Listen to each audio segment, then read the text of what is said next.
Welcome back to the Vera House podcast. We talked about a ton of fun stuff today. And if you've ever thought that you wanted to play yourself in a video game here in your own hometown of Richmond, that is now possible and you can do that. And we talk about how in today's episode. We also talk about Richmond's famous gun hole.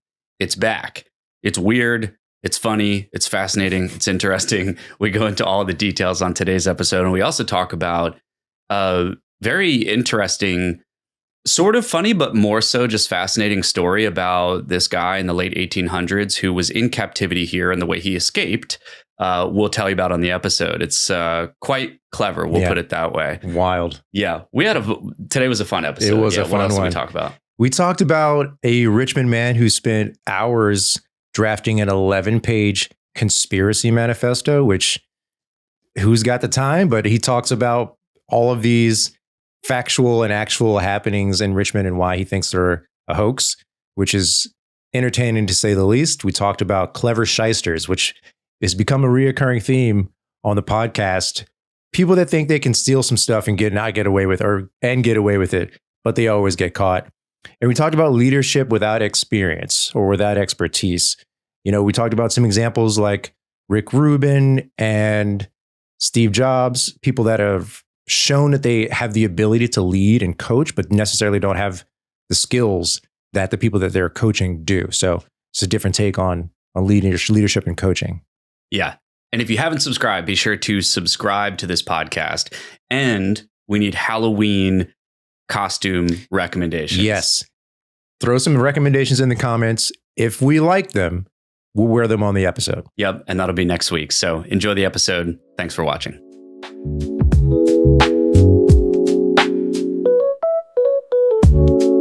Rubin's great. Have you ever seen his documentary called Shangri-La? I have it on a reminder from like one of the first times you told me about it. Yeah. And I still haven't watched it. It's so good, man. You got to watch it. And I'm going to check it out. Cool. And if I remember correctly, it's a series. So it's not like one long thing that you have to sit down and watch. It's like, I think it's like in episodes. It's on Amazon Prime, but it's really good. Like for anybody who's creative, creativity focused, like it's a very eye-opening, helpful docuseries, I think. Rubin is great. His whole story is fascinating to me because he's touted as like the best music producer ever, or one of the best in the world. And he doesn't claim to be good at music. He can't read or write music. He can't really play music. He doesn't produce his own original music for release. And when you listen to his interviews, now he's got like the scraggly long white hair and the crazy looking beard, but he's got like this deep ASMR voice. And he's like, I don't have to write music to produce good music. I bring the best music out of the artist. That's why I'm there. Like fucking dropping bombs, bro. Yeah. Like that's really cool. Dude, I actually love this topic because, there's this argument of like Steve Jobs is probably the best example, right? Like people use Steve Jobs as this example to say, well, he didn't know how to do anything. Like he didn't invent the iPhone, but like he was the one with the vision who knew how to orchestrate all the people that worked there, right? And he was a pretty like ruthless guy. Like he was not the most friendly. That's what I heard. But he knew how to get shit done, Yeah. And in many ways, like we have these people that are generalists, right? They know, like they have this vision and this like philosophy around methods and frameworks and how to get the thing done.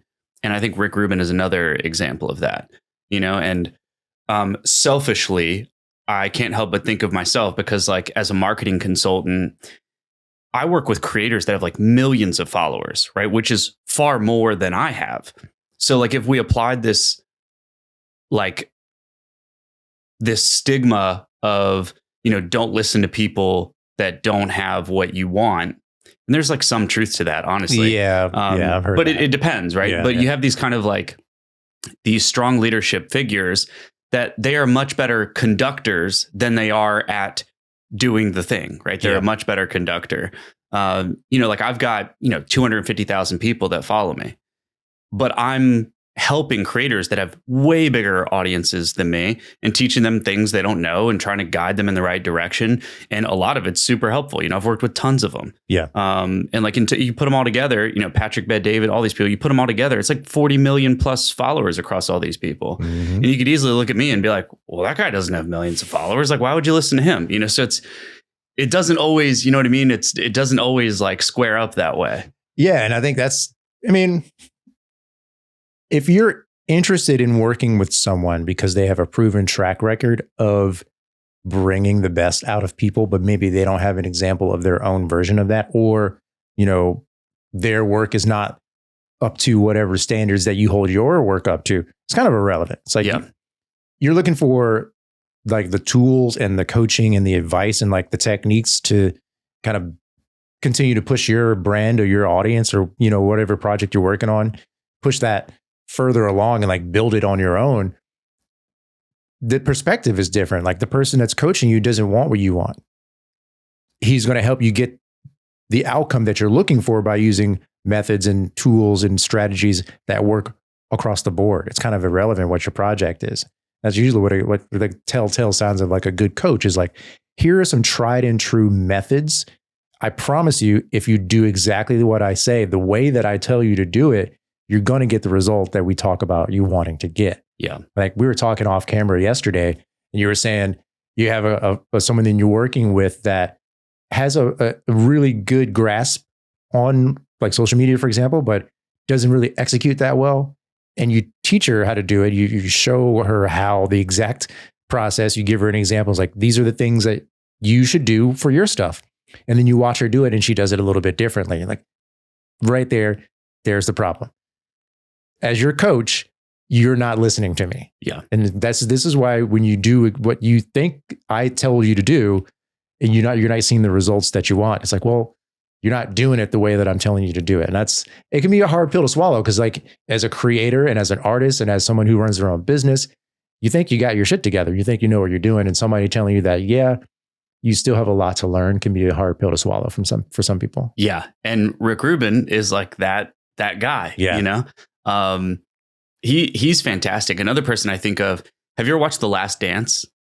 Yeah. The Michael Jordan docuseries? No, actually, no, I haven't. Dude, I haven't. It is sick. Like, I don't even like basketball. I like it. I played as a kid, like at basketball camp, but I was terrible. Yeah. And I think that was just a way of like my parents being like, yeah, try other sports, but like I ended up in wrestling and that was what I did like my whole life, you know?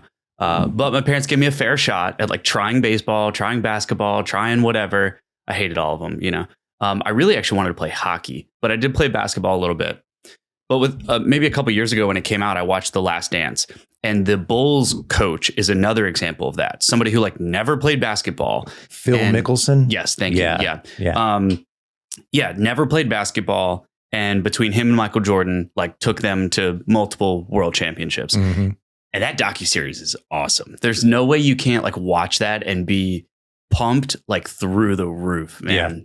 Like there's some docuseries you watch and you're like, man, I got to get my life together. You watch it. You feel shitty afterwards. Like, man, everyone else seems to be doing a really good job at it. I think I need to tighten up. Yeah. To tighten some things up. Or, depending on perspective, like you just get pumped, man. You're like, you have these larger than life characters and figures and heroes and heroines and, these men and women that are just like larger than life.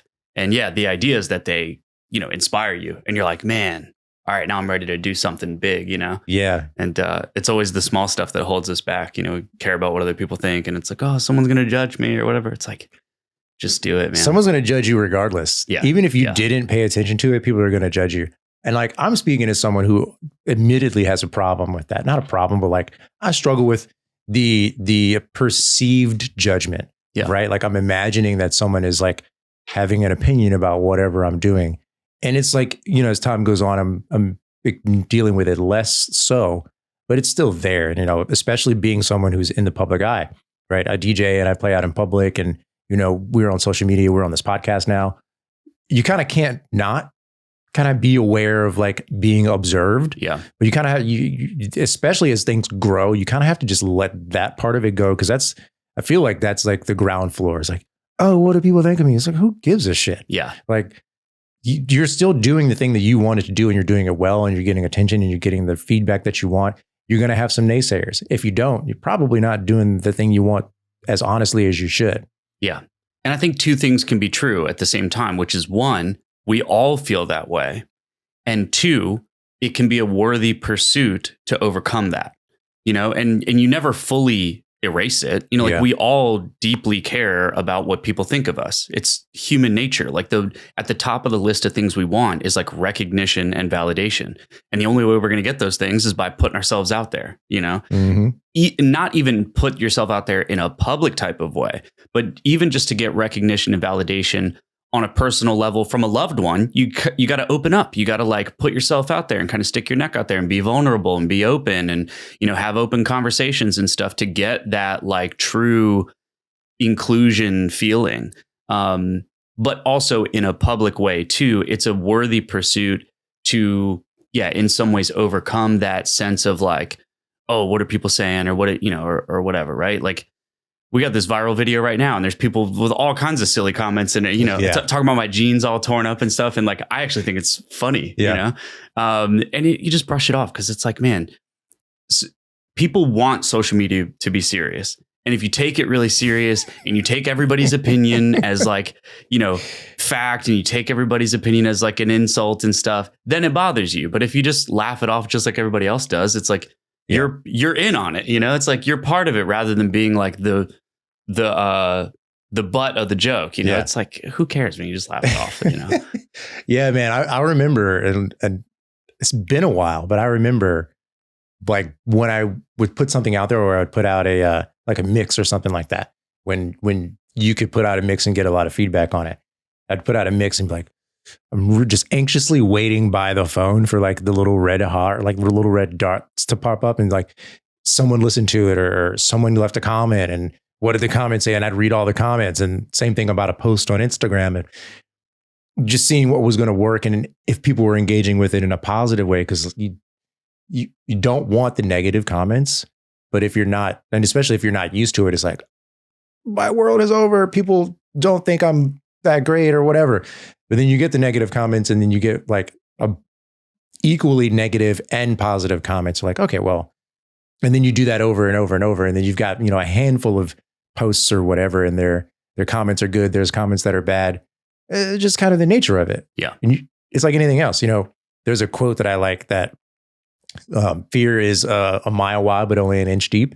Mm-hmm. And when you're afraid of something, it's extremely intimidating until you get into it and you realize it wasn't that bad. Yeah. No, that's super true. This is a totally random thought, man, but we ought to have you like mix up like a custom Vera House ringtone, and we ought to drop like a ringtone pack. That is the most random thing. Do people use ringtones anymore? I mean, if you made me a ringtone, I would use it. Yeah. Yeah. Okay. I was just thinking about like young Perri making mixtapes. Yeah. Dude, that was me, like in my little like bedroom studio, which was just a table with a laptop on it, trying to crank out some beats so I could be cool, like the guys that I'd see on YouTube or Instagram, and, trying to make my way, work up the ladder. It was hard, man. Like it was, and there's no like guidebook, right? So there's no straightforward path to get to the thing that you want to do. And no one tells you that there's no path. So you're just kind of like putting shit out into the universe and to the internet with no like relative understanding of what's going to happen. You think that this is the right thing to do, but no one's going to tell you that it is or it isn't. It's just like, well, here goes nothing. Yeah. Let's see what happens. Yeah. Yeah. I mean, unfortunately, every now and then you get like a really good confirmation of like, that was a really good idea. Yeah. Because somebody's like, that's a dope track. We want you to come and play at this really cool club and open up for this big show. And you're like, me? Man, hold on, I got to put my pants on. I'm just sitting in my living room. Yeah, it's cool. Do you have any shows coming up? I've got a show coming up at Loso. I'm going to be opening up for this guy named Matthew Law. He's up in New York. He's one of the label heads at Fool's Gold Records, which is A-Track's record label. A-Track is the dude that did Barbra Streisand. Barbara Streisand. So I'm not going to be playing that song, but I'll be playing with a guy that's on that label. Nice. Dude, you got to play it. Nah. I guess you can't because of copyright? Yeah, I mean, it's a club. There's no copyrights in the club. Oh, You fair. play whatever you want in the club. Dude. Creed? I actually got a request for Creed for like another gig that I'm doing. And I tried really hard not to laugh. I really did. Because like they were dead serious. Like, we want you to play this. Yeah. Can you take me higher? Oh, man. God. Yeah. Here we go. For any of those listeners who still like Creed, a moment of silence for you. Yeah. Yeah. Peace be with you. Good luck out there. I actually watched a documentary on Nickelback about like how they were like the most hated band ever. I saw it. I didn't see it, but I heard of it. Yeah. It's actually really good. It gives you like kind of a totally different appreciation for them. You know, they are totally like a meme, but not a meme. Yeah. You know, it's like they're one of the most listened to bands of all time. You know, like statistically, they're quite, insanely successful. Look at this photograph. Yeah, exactly. Oh man, and they became a meme. You also made me think of this other meme when we were talking about Rick Rubin and Michael Jordan and all this other stuff. You know, the Shia LaBeouf meme that's like, just do it. Yeah. And then I love how like when it first came out, like it was just this ridiculous, silly thing. And I feel like that meme grew up with us, you know, like it's like that meme grew up alongside of us, where at first it was like funny. And then like as adults, like in our 30s, you watch it again. And I saw this one clip that, you know, it put like some motivational music behind it and stuff. And then the title's like, when you realize it wasn't a meme, you know, and it has like this music behind it. And he's like, just do it. And it's like, oh, he wasn't being funny. Like, yeah. being serious. That's the crazy thing about like the internet phenomenon is like, one, nobody knew that he was on the verge of a psychological breakdown. Right. Or right in the middle of it. And he was going to almost screw up his entire career. But he was dead serious. Yeah. Why he decided to do it that way, no one will ever understand. I think if you really want to get a good glimpse into where his head was in that time period, watch his Hot Ones episode. The episode, the show where you go on there and eat spicy wings. He thought the whole thing was a joke. And Hot Ones has been on the TV or been on YouTube for 10 years and had some of the biggest stars in the world. And he thought it was a gaffe. Really? Yeah. I really like Hot Ones. I don't watch it so much anymore, but I did when it first came out. Me and my brother will watch it all the time. And I don't think I've ever seen that episode, but I did watch, I think, an episode with him and John Bernthal that was like awesome. Yeah. You know, really great conversation. I really like Shia LaBeouf. I've watched some of his movies. I watched this one called Charlie Countryman that was really good, and some of his more like unknown films and stuff. You watch movies? Dude, I know, right? All the ones that no one's heard of, all the ones that everybody watches. I'm like, I've never seen it. You're the guy in school that's like sitting by himself in the corner and kind of doing his own thing. And people are like, oh yeah, you want to go and check out this, you know, this new thing that's popping up. And you're like, who? Yeah. Like, how do you not know? It's everywhere. And you're like, what? It just is the opposite side of the street. It's just too funny. Dude. Okay. Funny story. So speaking of shows, I may go to this show tonight called, Matthew Matthews or Matt Matthews. He's got two first names. Matthew. Where at? The Carpenter Theater. So Dominion Energy Center. And he's a country artist. But it reminds me that so same person. So my friend Jackson, he'd invited me to this country show like a few years ago. And I always forget the name of the artist, man. And it proves my point, like famous country artist. But I went to this show and and if I can't figure out the name, it's going to ruin the story. But so I went to this show and I was sitting there hanging out like backstage with Jackson and all these people. And I'm sitting there talking to this guy, this like big, tall dude, like tattoos and stuff. And I'm just hanging out talking to him for like an hour about tattoos and art and traveling and all this stuff. And as I walk away, Jackson's like, yo, do you want to get a photo with this guy? And I'm like, sure. Like, yeah, sure. And I'm like, that's cool. And so we get a picture and then we walk away and he's like, yeah, man, that's crazy. How do you feel meeting this guy? And I was like, what do you mean? And he's like, dude, well, that's such and such. And I was like, who's that? Yeah, who's such He's and like, such? dude, that's whose concert we're at right now. That's like the guy headlining the concert, man. He's like one of the biggest country artists like in the world right now. Yeah. He's like, that's who you were talking to for the past hour. I thought you knew that. And I was like, dude, I don't even know what concert we're at. Like, because I didn't buy the tickets, you know, Yeah. you just like invited me and I'm like, yeah, I'm in. And like, basically it's the same thing tonight. Yeah. And I'm like, yeah, dude, I'm in. Like, count me in. I'll be there. And yeah, so that's exactly what happened. And I got to find the artist because, like, dude, it doesn't make any sense. What's his name? But it's like, man, it's funny. Well, I'm going to pull up ChatGPT. I'm going to find it out in the meantime. But yeah, man, in an alternate universe, I feel like I would be like a Rick Rubin, you know? Why not? I mean, maybe we would all be Rick Rubins in our own mind. I think I love the idea of being a music producer. I really do. I love music.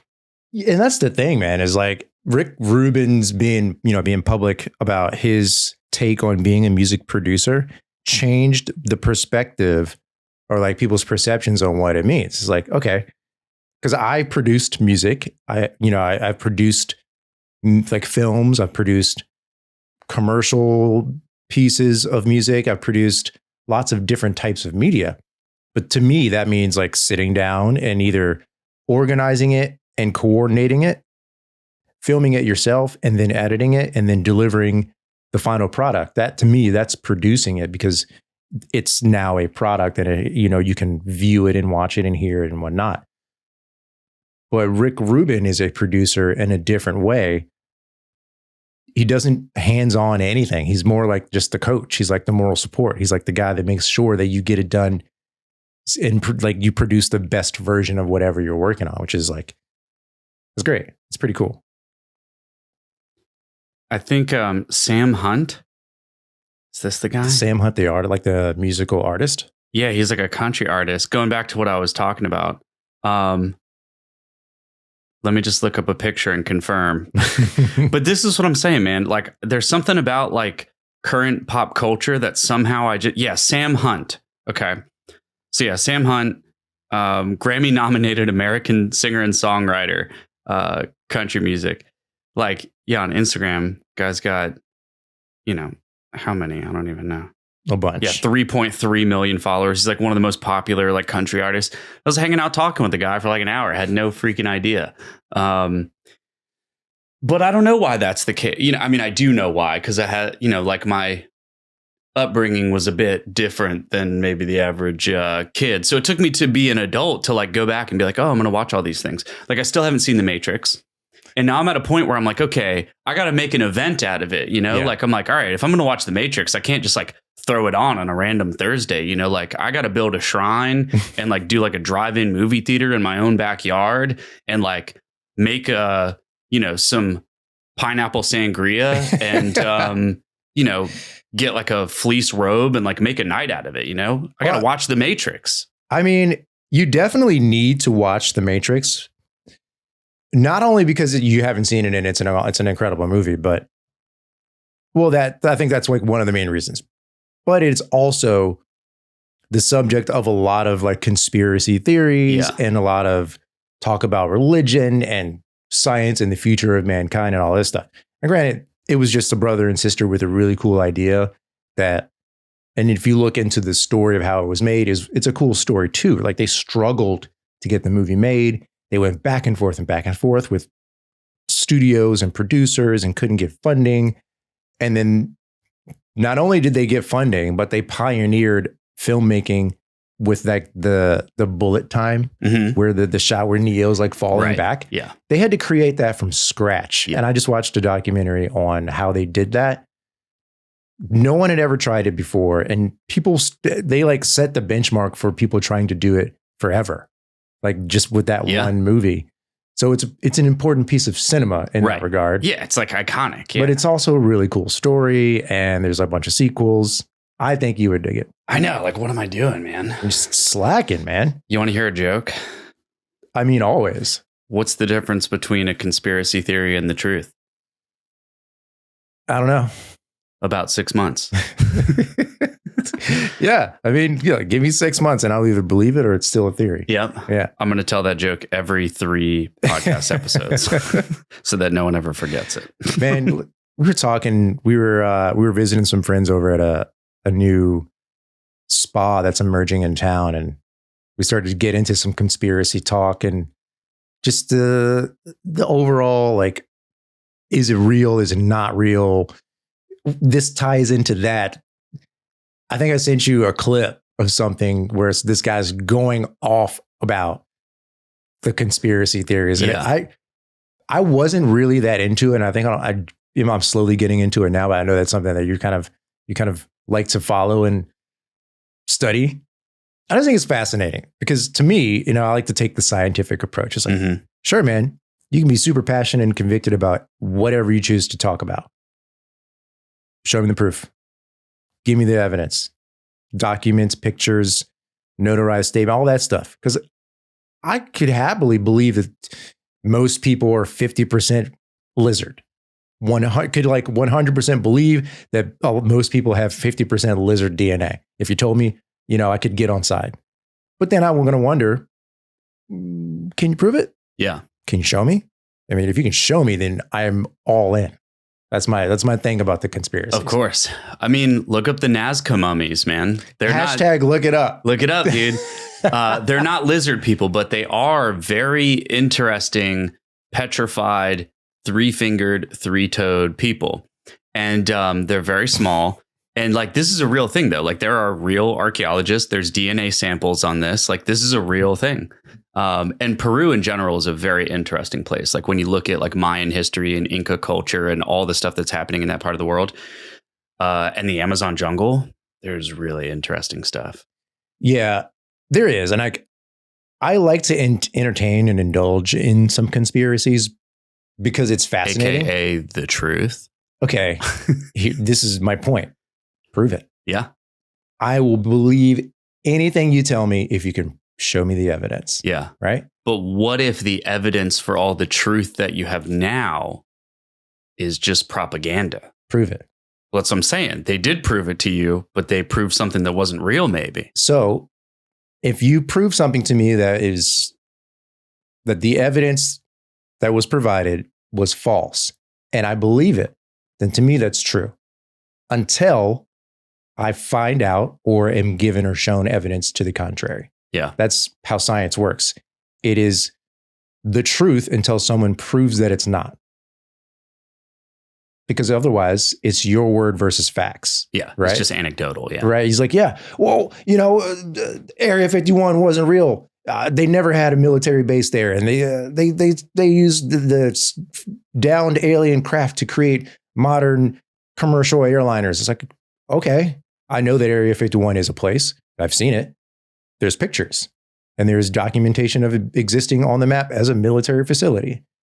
There's no evidence of aliens, but now with this all congressional hearing stuff, there's been like documentation coming out and there's been like witness accounts. They're like, yeah, they definitely have aliens there. It's like, yeah.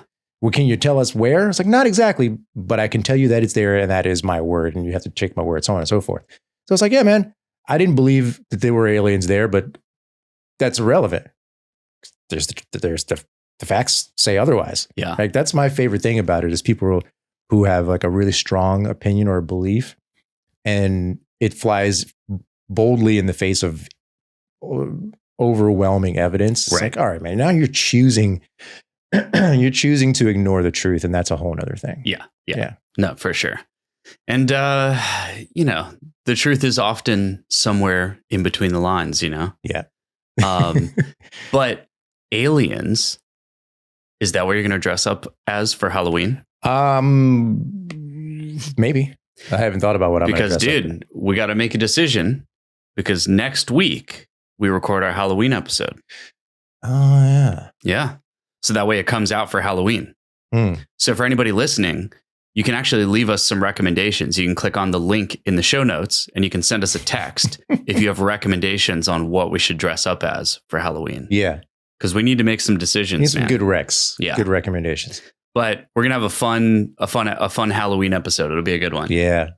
I'm going to figure out what I'm going to wear. Yeah. But before we jump away from conspiracies, I was on Reddit, as I do from time to time. And I saw a post from yesterday.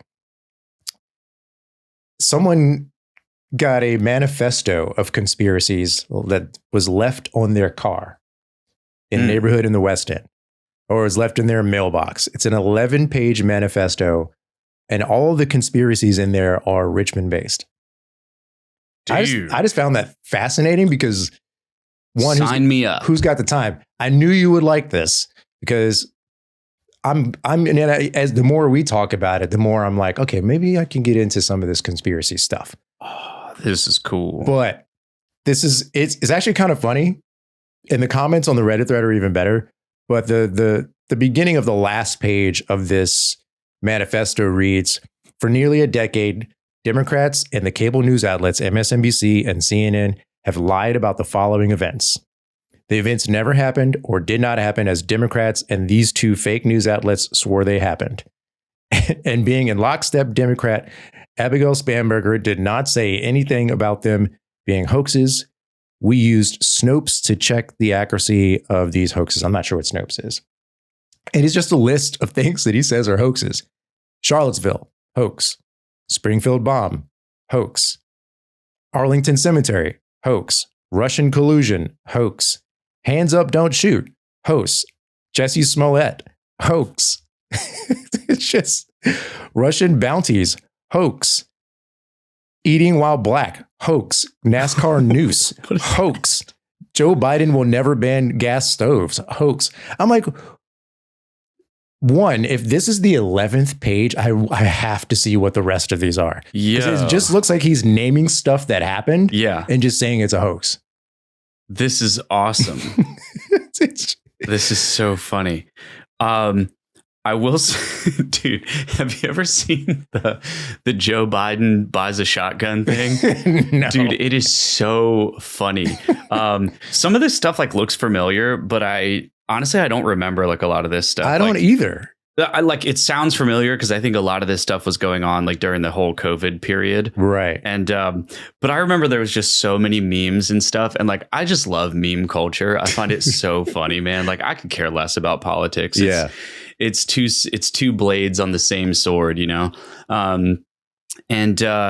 There's like these funny videos, this Joe Biden one where someone like animates him and makes him sing this song, and I don't know, it's just hilarious. But I love this stuff, dude. I wish someone would leave this type of stuff on my car. And like the comments are even better. It's like, can I just put hoax behind everything I don't like that makes it double not true? Traffic, hoax. Rain, hoax. Mosquitoes, hoax. It's like we really need better schooling and mental health support. Dude, I totally resonate with this first comment because that's what I do. I just call everything a scam. Pretty wild that someone living in a tank of gases drive of Charlottesville can think what happened there in 2017 was a hoax. 10 more pages of this, laugh out loud. Another layer of conspiracist manifesto is that the OP's alter ego, Tyler Durden, who put in there in the first place, OP just hasn't realized it yet. Okay, dude, I know the Tyler Durden reference because that's Fight Club, right? Yes. Okay, I know that one. I don't know what OP is, but that OP is original post or original poster. Oh, so they're saying that he's having a Tyler Durden moment, like a Fight Club moment. It's like, yeah, you didn't do it, but yeah, you did. Yeah. Yep. But maybe I'm crazy. I don't watch the news. I do not tune into like stuff like that. But they're talking about the Charlottesville. I'm like, I don't even know what they're talking about. I want to hear more about this eating while black hoax. Like what? Yeah. And then like the other one was like hands up, don't shoot. Like that's referencing like protests and things like during George Floyd, which I was out in a lot of those protests. And like I saw it firsthand. That was definitely the case. So I'm like, all right, what is eating while black? I'm so curious about that. Yeah. I don't know.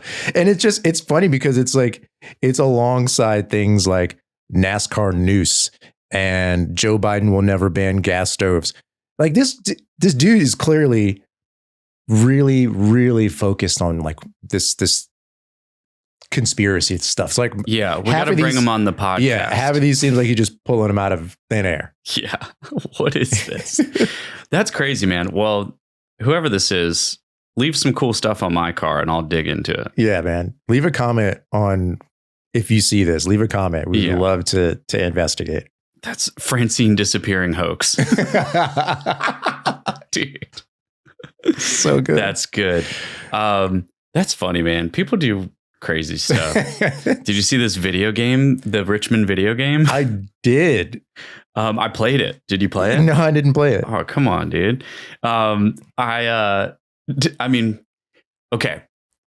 It's cool. I think it's still in its infancy. So when I say playing it, there's not all that much you can do, but it's cool. It definitely reminds me of Pokemon. Yeah. And I read the article and it showed how this guy's influence was Pokemon, basically. And I think it took him like 4 or 5 years to develop this. Retro video game lets you explore Richmond in all its 32-bit beauty. And it does. It looks just like Pokemon on Game Boy. So this guy, Joseph Tripp Canella, he launched this thing called Small Town RVA. It's an online game. I think you can get to it at smalltownrva.com. As a child, Canella lost himself in games like Pokemon and dreamed of visiting those virtual places in real life. So I played the game. And dude, it took me like 30 minutes to like walk all the way to the pump house in the game because you can pull up the map and find all the different quests that you can do. And I saw that there was one at the pump house, and I'm like, I'm gonna go do the quest at the pump house. Yeah, because that's like in your neighborhood. Yeah, dude. Yeah. So I'm like, all right, I know where I'm going. Yeah. So I take my little character and I walk all the way to the pump house, and I get in there to start the quest, and it's like you actually have to go get this other thing from like James Monroe, and I was like, dude. That means I got to walk all the way back. And, And then I took a break from the game. But pretty cool. Like it's a pretty like, just cool little novelty like game. And I'm just saying, man, if there was a mobile app where I could like, play Small Town RVA and have my little character and build my character around Richmond, I'm in. I thought the same thing. And I saw it kind of looks like Legend of Zelda. Yeah. Like for Game Boy. Yeah. So it's like kind of like that 2-bit over the top view. And like there's like it's a map of Richmond. So you'll see like familiar landmarks and you get to pick your person and do all that kind of stuff. For one, I don't know why it took so long for someone to figure out that would be a cool idea, but I'm glad they did. And I would definitely play it. Because like I'm not a video gamer, not anymore. At least I used to be when I was younger, but I like the games like that. And like, there's nothing more, like, I feel like not nothing more, but there's a lot of enjoyment you get out of doing stuff that's based on your hometown. Yeah. Every time that I saw Richmond in a movie, I like lost my shit. I was like, oh, look, it's Richmond. Yeah. Every time that I saw like a familiar location in like a game, I'm like, oh, I know where that is. I've been there. So like you're playing a whole game, you're like, oh, I'm at Monroe Park or I'm at Browns Island. Like it's cool. Yeah. Yeah. It's like, oh, dude, that's the bar I go to on Wednesdays or whatever, you know? Like, it is pretty cool. It's, it does kind of like crack me up, man. I loved the Pokemon Game Boy games when I was a kid, who didn't? I definitely think it's cool. I would be bummed though, if I was somebody that was like hardcore into this, spent like 5 years developing this game. And then like at the same time you finish it, basically like AI explodes and it's like, yeah, you could have just used like an AI tool to like whip this thing up in like a few hours. Well, I mean, look, maybe we don't know. He's probably spent 5 years coding it. And then like the last, year and some change, he's like, I can get AI to do the rest of this. Yeah. Maybe he'll be finished sooner. Yeah. No, for sure. For sure. If he's looking at it from the right angle.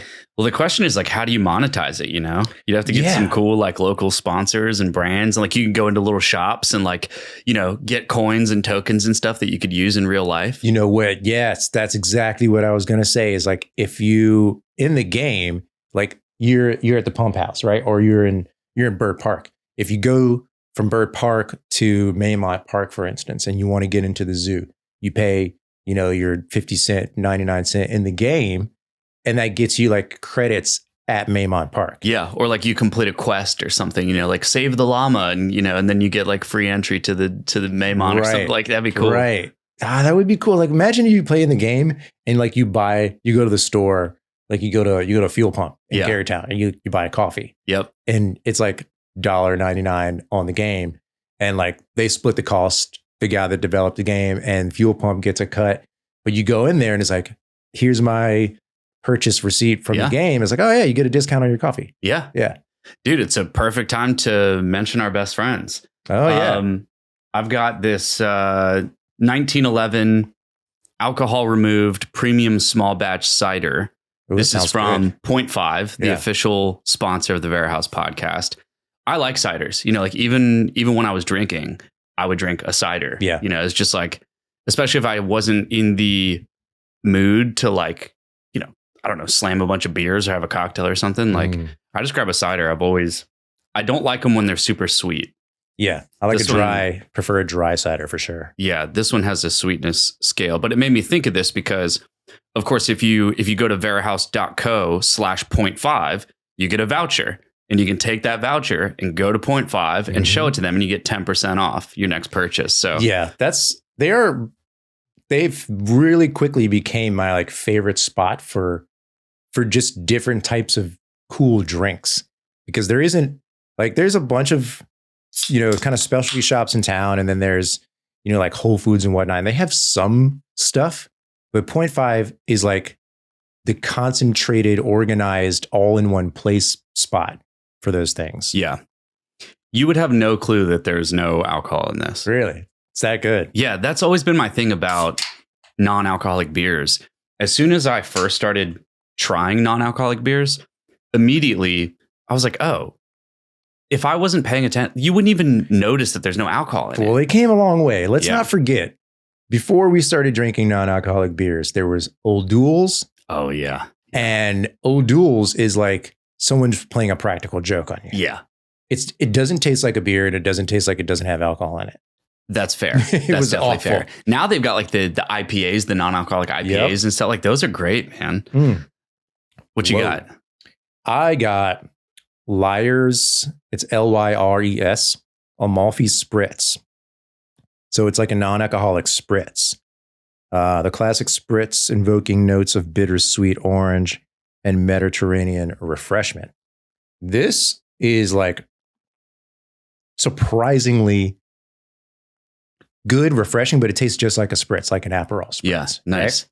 Like it's got like a little bit of like a bitter taste to it. A little bit of that bitter like you would have from Aperol, and then like it's got the effervescence, like the bubbles from like champagne. This is spot on. Nice. Yeah, so for anybody that doesn't know, 0.5 is Richmond's first standalone alcohol-free beverage shop right here in Carytown. 0.5 is not just for those who are sober and sober curious, it's for all of us who just want something different to sip on. They carry everything from non-alcoholic beers and wines to nootropic drinks built for focus and creativity, along with functional beverages like THC, CBD, and kava, as well as other plant-based options for mood, relaxation, and energy. They also offer gluten-free and dairy-free options, including NA beers, wines, and functional spirits that work for a variety of dietary preferences.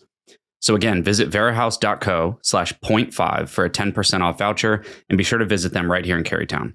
That's verahouse.co/POINT and the number 5. Simply screenshot or download the voucher and use it at your next visit. There you go. So Richmond's famous gun hole is back. Do you know what that is? I don't, but I think I saw a picture of it. What? And in the process of looking up some stuff, I came across, I think it was on the news that it was back, or what's going on with that? Okay, so the first time I ever heard about it was from this guy. He's super funny. He runs a page called RVA Coffee Stain. Yeah, I follow that page. Yeah, and funny guy, great personality. And that was the first time that I saw it. And I was like, what is this? Yeah. And there's definitely like quite a bit of lore around it. So essentially, here's how it started. I'll give you like the backstory so that everyone understands like what it is. The story of the Richmond gun hole began in January 2024 when Richmond resident Brock Cass posted a photo of a gun-shaped indent in the sidewalk near his house. The caption read, "What if we kissed at the Richmond gun hole?" The post went viral, gathering over 2 million views and bringing the Richmond community together. People flocked to Addison Street between Cary and Main to visit the gun hole. Some left various offerings, from candy to stickers to tampons, in or around it, creating a shrine. Within days, the hole was filled in by the city, but then the concrete, while still wet, was removed by a gun hole enthusiast. So basically, as soon as this happened, someone posted a picture of it, and it's like this gun-shaped indent. Yeah. Like where, there was wet concrete, probably who knows how long ago, and somebody took like a revolver and like pushed an indent down into the concrete. That is so awesome. Then you had like this gun in the concrete, like a little stamp. And the photo went viral. Then everyone started talking about it. So then people went and used it as a shrine and left offerings. We're taking pictures of it and all this stuff. All these funny memes came out. The RVA coffee stain guy was talking about it all the time, and all these people were talking about it, and it was super funny. And then for whatever reason, the city was like all up in arms about it. No more fun for you. Yeah, exactly. And they wanted to cancel the fun. And they kept trying to go like fill it in and cover it up. And every time they would do it, people would go rescue it and save it. Yeah. So eventually the city had to remove the entire sidewalk and put a new piece of the sidewalk in. And that was the end of like the gun hole saga. Yeah. But then the Valentine Museum, the curator of general collections, somehow got a hold of the remnant of the piece. And this is what it looks like. So somehow they salvaged like the original piece from the old sidewalk. It's like a slice of pizza. Yes. And now it's on display in their museum. So it says they're dedicated to preserving the city's history, announcing that it will be added to several new items to its rotating "This is Richmond, Virginia" exhibition. Oh, this is such a Richmond thing. Yes. And like another reason why like I like living here is because of weird shit like this. Yes.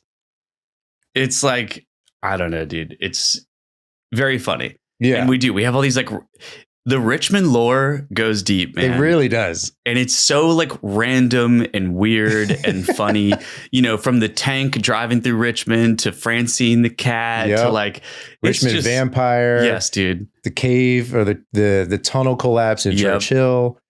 Yeah, man. Like the history and like the urban legends, the lore. It's funny, so good. Dude. Last night when Universal Health Chair was here, one of them mentioned this story, and I immediately was like, I want to look into that. Yeah, it was somebody getting shipped in a container. Henry Brown shipping himself out of captivity. Yeah. So do you know anything about this? I don't, but I guess you dug into it a bit. I mean, only a little bit, but it's just a really fascinating story. So in 1849, an enslaved man, Henry Brown, escaped captivity from Richmond, Virginia by having himself shipped to freedom in a wooden crate addressed to abolitionists in Philadelphia. The daring 27-hour journey was made possible with the help of two friends and involved transport by wagon, railroad, and steamboat, despite the box often being handled roughly and turned upside down. Upon arrival, he was resurrected from the box by the Philadelphia Vigilance Committee, where he famously sang a song to celebrate his freedom. Later in life, Brown remained in England for years before returning to the U.S. in 1875 to work as a magician and a performer. His date and location of death are unknown. Interesting. Isn't that nuts? Yeah. So I guess the house that he boxed himself in at to ship from is where the event was that they were attending last night. Right. So really interesting. Just a really fascinating story. When they opened the box, Brown, weak from his confinement, reportedly said, "How do you do, gentlemen?" and then broke into song. That's awesome. And he did that to escape captivity. Yeah. Right? Like, yeah. To escape slavery. When they brought that up, well, it says captivity. Right. I would assume that means slavery, but I could be wrong. Yeah, it's kind of, we have to dig into that to find out exactly what was going on. But it reminded me of the other time that I heard about somebody using a shipping container or like a box to escape. Because it's not often that you hear about people using boxes to escape. Right. Like shipping themselves somewhere to escape. The former CEO of Nissan, Carlos Ghosn, eluded capture and arrest in Italy, I believe. I'm not sure exactly where, for multiple charges of like fraud and conspiracy. And he did so by shipping himself in a box. He got into a box and put himself in the mail and like escaped the country. Whoa. Yeah. Clever. It was a whole big thing. Like this dude was driving Nissan, the company, the brand, into the ground, which is why it kind of sucks now, is because of this dude. And it turns out he was a complete fraud, and he had defrauded multiple car brands as their CEO as his time with these other brands went down. And then he gets to Nissan, he gets caught, and then he escapes by shipping himself in a box. Whoa. Yeah. That's crazy. Yeah, man. People are just clever, these clever shysters. Yeah. There's a lot of those going around. I rode in the back of a pickup truck from here to DC one time.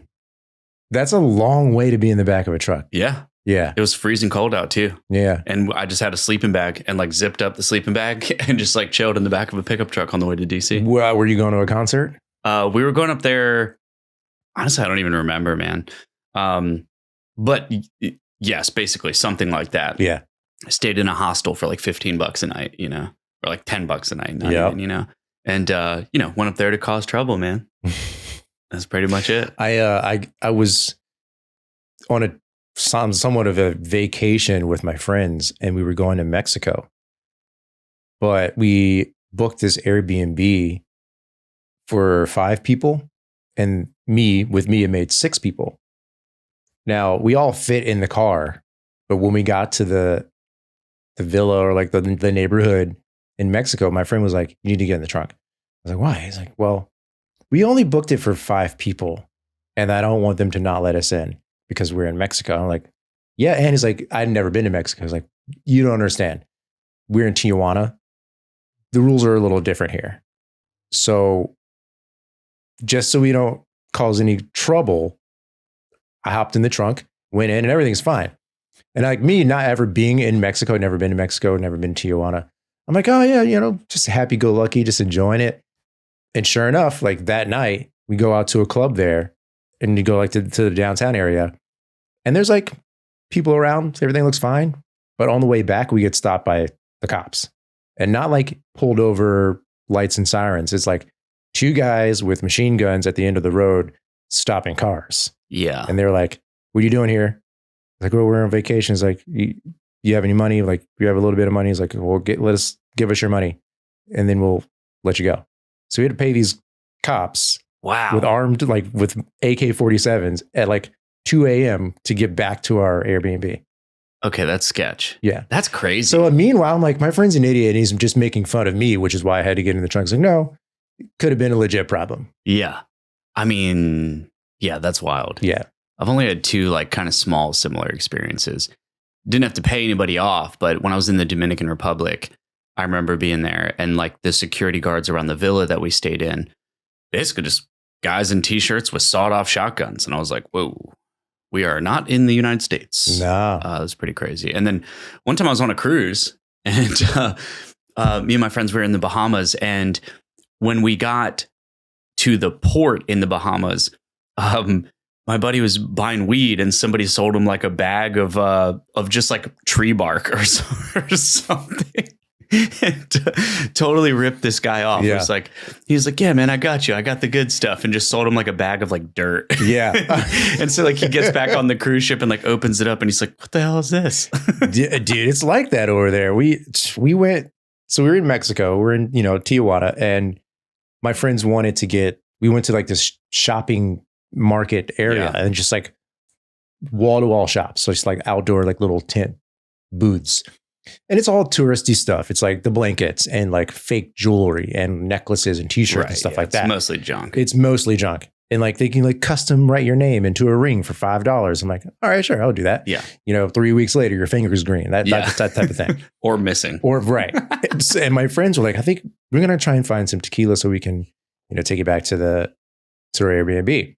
And I'm hanging out with a friend, and my buddy goes off, and he's the more adventurous one. And he comes back with a clear bottle with like brownish liquid in it. And I'm like, "What is that?" He's like, "It's tequila." Like, "Yeah, but where'd you get it from?" I was like, "Oh, just a dude. He has a bunch of it in like a cooler back there." I'm like, "What?" He's like, "Yeah, they make it at home and then they sell it here." I'm like, "Hold on.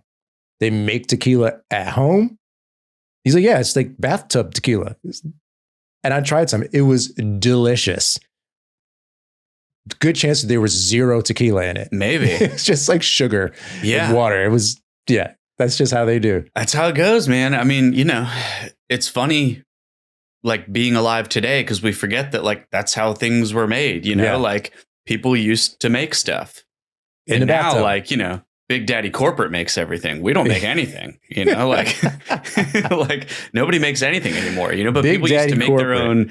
They used to make their own toothpaste and deodorant and tequila. And, I mean, everything, their own cough medicine, everything. Yeah. And now we just, well, now if someone makes their own product, a produce, or they grow their own produce, or they make their own stuff, you have to pay the organic tax. Yeah. Straight to jail, dude. It's illegal. Right. It's like it didn't cost you any money to make this because you already had the stuff, but it's more expensive than if I just bought it from the store. I don't get it, man. Tell me, make the math for me, man. Yeah. It's not working out. Well, it's like, Adderall is an amphetamine, right? And it's like, yeah. So it's like, look, if you're going to get, don't make your own amphetamine by doing cocaine or whatever. Oh, pay for health insurance and let us store. Give it to you. Yeah. It's like, you can't just make your own amphetamine like they do in Colombia. I mean, you got to buy it from the pharmacy. You could, that's why they put a ban on Sudafed. Yeah. This is like a tangent little story here, but I used to work for a bar and we went on an employee trip to the Center of the Universe Brewery, which is in Ashland. Yep. And they told us the story of how they came to get this location, which is not far. It's like 20 minutes from here. And they were like, yeah, we acquired this warehouse space, yada, yada, yada. It took us a while to get it. And when we got in, there were 10 pallets stacked 6 feet high with Sudafed.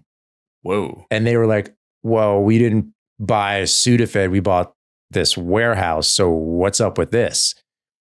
Cops showed up because they hadn't finished acquiring all of the Sudafed because it used to be a meth lab. Wow. Some Breaking Bad stuff, man. Seriously. That was a great show. Yeah. I did watch that. Yeah. I would be like totally off the reservation if I'd never seen Breaking Bad, right? Like, that's You're like, what is it? I don't get it. Do they want to open up a drugstore? Yeah. Like if you didn't know that that's what was going on. Right. Yeah. No, I did know that. Yeah. That's nuts, man. Dude, today has not been much about Richmond, but I've very much enjoyed it. That's very true. And speaking of stuff about Richmond, there was one last little tidbit that I wanted to share. Something I found on the news that I thought was interesting. And something that has been a reoccurring source of like our entertainment, but also it seems to be a common thread. Clever shysters. Yeah. Just people that think they're really slick and won't get caught. Yeah. They always get caught. It's just so funny to me. So on Monday, October 6th, actually, 43-year-old Linda Natalie Brown pleaded guilty to one count of wire fraud after the Office of State Inspector Generals, or the OSIG, Criminal Investigation Unit was notified by Virginia Department of Human Resource Management after $1.5 million had been reported missing by the Commonwealth of Virginia campaign. Whoa. What is the Commonwealth of Virginia campaign? I'm not sure. It's like a political thing? Yeah, I guess, but it says just the CVC. But I have to look into it to really find out what that is. She was a contractor for the Department of Human Resource Management from September 2018 to August 2023. And according to authorities, Internal Revenue Service Criminal Investigation and the United States Postal Inspection Service will bring charges against Brown. The official said that Brown allegedly spent the embezzled funds on plastic surgery, luxury hotels, out-of-state property, payroll for her own business and beauty products, as well as a fish pedicure in Las Vegas. I don't know what a fish pedicure is, but it must have been expensive. Dude, a fish pedicure is where you put your feet into like the organic pool and the fish just eat the skin. Yeah, oh, so yeah, it was definitely expensive. Yeah. But this is like the lady that you brought up a few episodes back. She spent money on stuff that you get caught spending money on. Like, how did you not think you were going to get caught? Yeah. How do people not understand that like money is digital? It's not like cash where like if a bag of cash goes missing, it's like, oh man, we have no way of finding that except for hunting it down. Right. It's like, yeah, you're making a digital transaction that goes on a bookkeeping record somewhere. And then someone's going to say, oh, wow, what's this $13,000 charge from Las Vegas at, fishslavelabor.com or whatever. It's so funny because this is the common thread, right? Is like people embezzle money from systems that we trust and use in whether it's real estate or the government issues or the government organizations. And then they go out and do like the Looney Tunes version of spending money, which is go to Vegas and get the fish to eat skin off their feet. It's like, what were you thinking? I'm concerned about the fish, man. Like, is that fish slave labor? Like if you buy a bunch of fish and you just put them to work and you don't pay them. The question is it a catch and release state? And I don't know. Right. Like those fish aren't getting paid. They're just working. Yeah. They're just getting worked to the bone, man. I guess they're fed, they're fed plenty, but they're fed. Oh my they didn't God. choose that life. Yeah, man. I think I just find it interesting that every so often, but like more often than I think I imagined, clever shysters pop up in the news. Yeah. And it's like, that must be, for one, it's people are getting caught. So good that they're getting caught stealing money from people that could probably benefit or use it. But what about the people that aren't getting caught? Yeah. That's what I'm thinking about. And dude, before we started, prior to doing this podcast, I never really considered like Richmond as a place that these things go on. I guess the reality is like this stuff happens everywhere. Right. And I think many people have there's like a human fascination with like crime and cults and true crime and like all this weird negative stuff. Right. But these are like weird, interesting stories, and for it to be in our own backyard, it's a little weird because you're used to seeing it in bigger cities. DC, New York, Chicago, LA. Yeah. No, that doesn't happen in Richmond. What? A woman embezzling $1.5 million only to go to Vegas and get fish to eat her feet? That doesn't sounds like a movie script. It does. Yeah. And it's like, watch your step, because you might get outed on the Vera House podcast. We might be, your crime may not go unpunished because we're going to make sure that we talk about it. The people will know. They got to know, man. The people want to know. This podcast was recorded at Vera House Studios in Richmond, Virginia, and produced by Perri Young and Myke Metzger.